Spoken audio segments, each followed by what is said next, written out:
I'm going to show you how to trace an image in Kleki. First thing you're going to do is go to kleki.com and then you're going to open a new tab and go to Google. In Google, type in the person you're going to look for. I'm going to do Harry Potter. Make sure you select images to see all of the images. And you'll see there are lots of images to choose from. When you find the one that you want to use, you want to click on it to make it large. If you don't click on it and make it large, it will be pixelated. Now, you can either drag and drop it to the desktop, or if you have trouble with that, you can just screenshot it. Shift Command 4, put the crossover, let go, and your screenshot will be on the desktop. Now, you're going to drag your screenshot or your image into Kleki. Click, hold, drag, and drop. And when you do this, it's going to ask you, do you want it as a layer or a new image? Always choose layer. Then you want to choose fit, and now you can move it wherever you want it. You could make it smaller or bigger, and there you go. And then you're going to hit OK. You've done the first part. Now, next step, you're going to click on the layers. The layers, they look kind of like pancakes or books stacked on one another. And you can see the layer with your picture.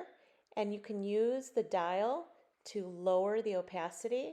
And what you want to do is you want to fade it enough that you can see it, but not too much. So I think this is pretty good, about 60%.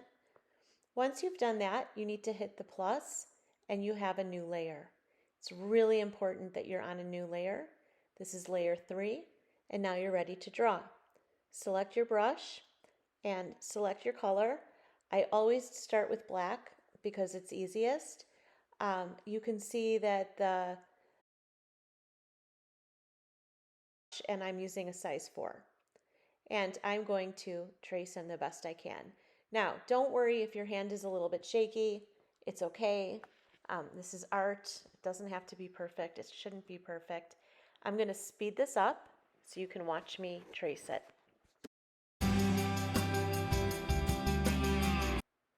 If you want to zoom in, hit Command plus, and that will allow you to zoom in. Command minus will allow you to zoom out.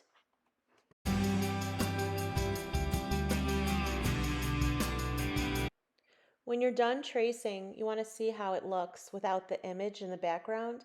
So you're going to click on layers again, go to that middle layer where that photo is, and slide it down to 0.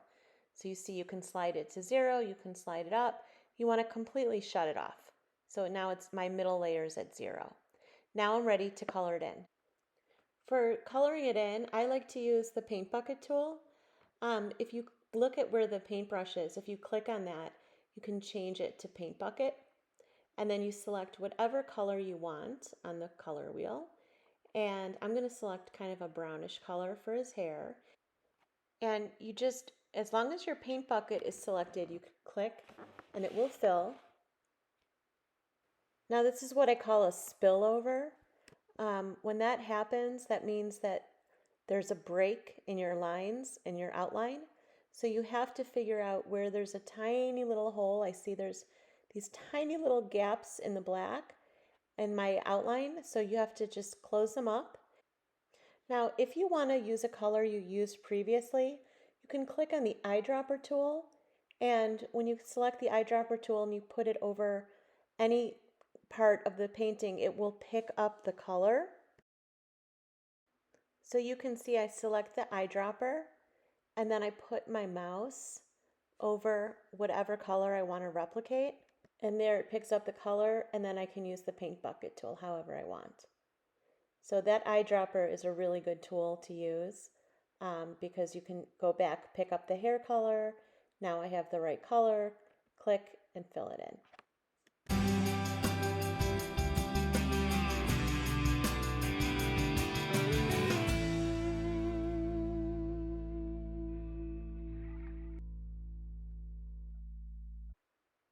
Now that I'm done, I'm going to screenshot. Even if you're not done, you need to screenshot it. Otherwise, you'll lose it. Kleki does not save. If you're finished, then you're going to go to Otis and select Assessments and upload your screenshot as a photo. That's it.